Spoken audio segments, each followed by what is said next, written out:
Hello, friends, and welcome into Pittsburgh Steelers Talk, presented today by Manscaped. 20% off and free shipping on all of Manscaped's top-of-the-line men's grooming products when you use promo code CHAT over at manscaped.com/chat. Tell you more about their products later on in today's show. We've got some Steelers training camp winners and, yes, losers as well. We begin with perhaps the biggest winner. That is wide receiver George Pickens. To put it succinctly, Pickens looks like that guy at training camp. He is consistently making plays, consistently beating corners, and although he might not be an instant 1,000-yard receiver, Pickens looks like everything and more that the Steelers were hoping to get when they made him a second-round pick out of Georgia. I am very excited about Pickens and the young wide receiving core overall. Another receiver coming up in a second, but first, I've got 8 winners in total. I'm not going to name every single player who's been a camp winner so far.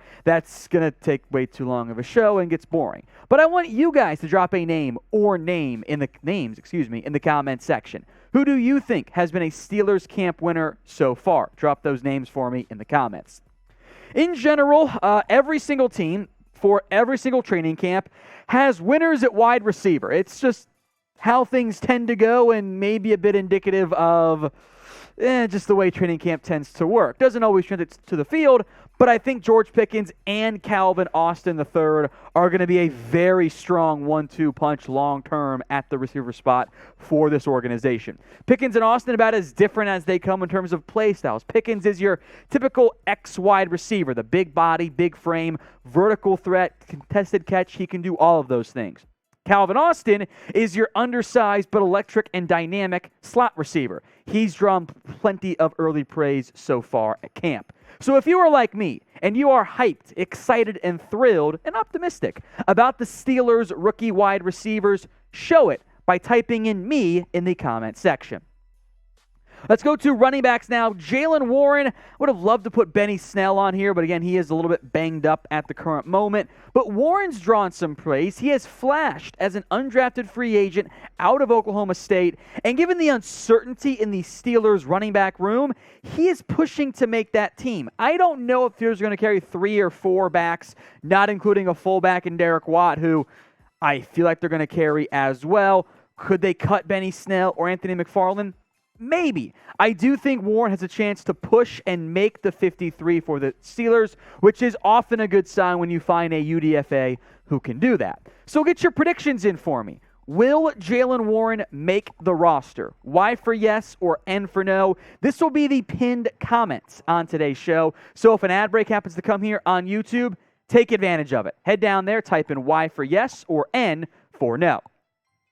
This is one of the better winners in terms of potential upside for the team. That is offensive tackle, left tackle, Dan Moore Jr. He appears, based on the camp reports, to have taken a step forward in year 2 at left tackle after what was not a very good campaign last year for Dan Moore. Admittedly, a 4th-round pick out of A&M. The expectations were probably properly set, and he met them to an extent, and if he can take that step forward in year 2 and continue the upward track, finding a starting left tackle on day 3 is incredibly valuable for the Steelers. Good praise so far out of Moore. We will stick in the trenches with Larry Ogunjobi. There is some concern, okay, how's the foot looking? How long will it take him to get ramped up and ready to go in the preseason? And the answer was not much at all. He has been impactful. He looks like a key part of the Steelers' defense, what could be an insanely loaded line up front between guys like Cam Heyward, if we include edges, TJ Watt, Alex Highsmith. You throw Ogunjobi in there, that's one of the more dynamic 4-man looks in terms of your fronts in the entire NFL. I am hyped about Ogunjobi this year, and I'm glad he looks healthy for both him and for the team. Like we mentioned, today's show is made possible by our friends over at Manscaped. It is not an accident that since Manscaped became a sponsor, I have a daughter at home.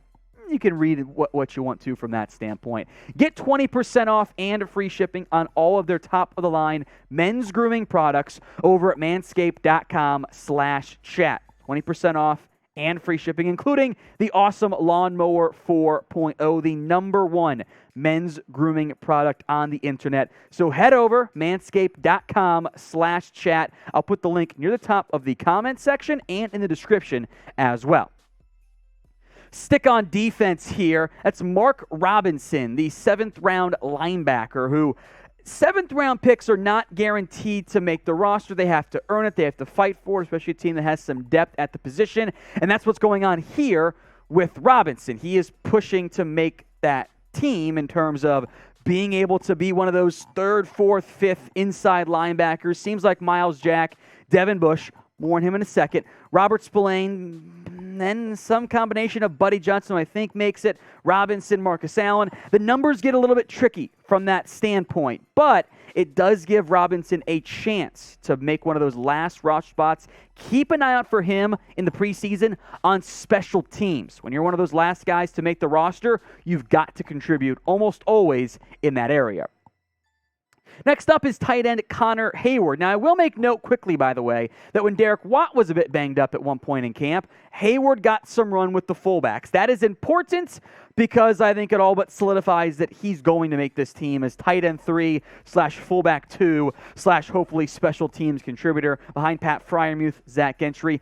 Heyward's made some nice plays so far in camp, continuing the I don't want to call it nepotism, but call it the bloodlines of the Pittsburgh Steelers on offense with Heyward and Watt, and on defense with Heyward and Watt.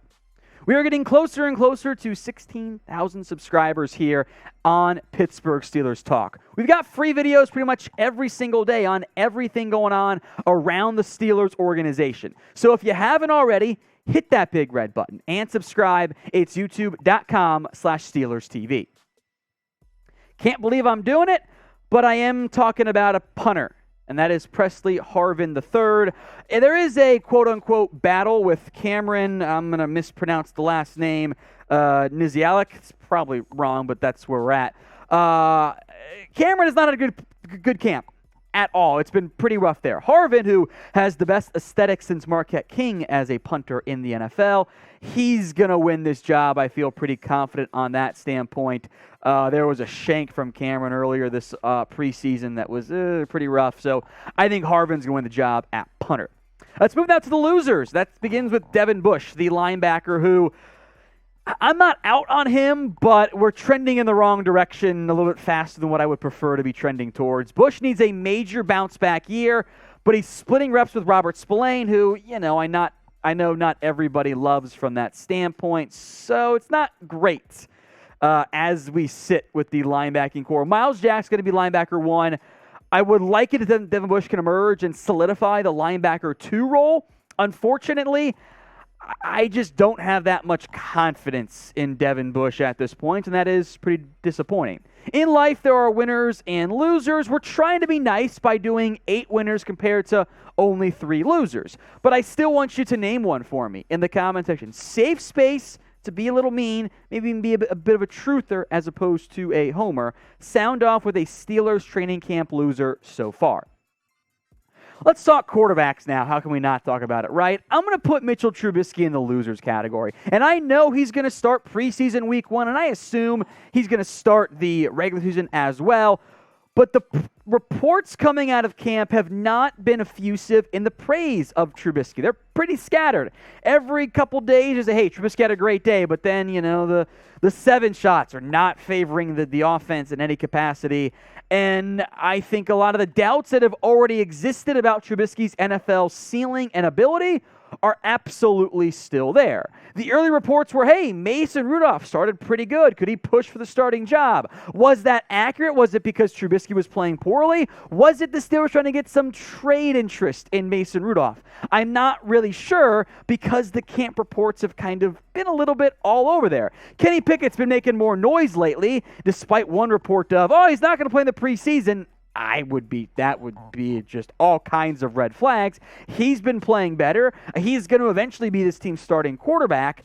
So I'm optimistic about Trubisky, but I'm also cautious at the same time because we watched him play in Chicago. Some of those same reports were things that were going on with the Bears.